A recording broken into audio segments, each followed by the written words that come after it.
How to unbox and set up the HP Color Laser 150 and MFP 170 printer series. First, remove any documents and foam supports from the box. Take the printer and all cables out of the box.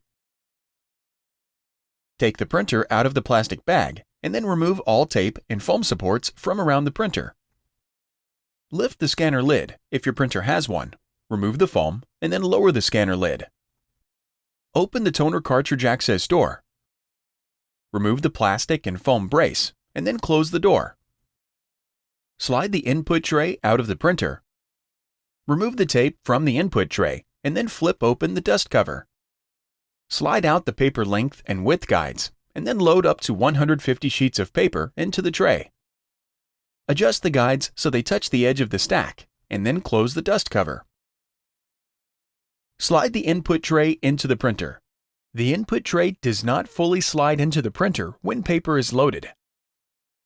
Plug in the printer, and it turns on automatically.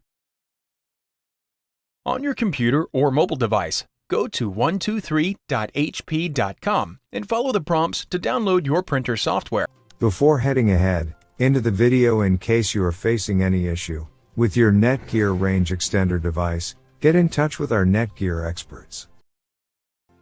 Thanks for watching, and don't forget to smash that like button and hit the subscribe button so that you don't miss any of our videos, and in the case face any problem, get in touch with the experts.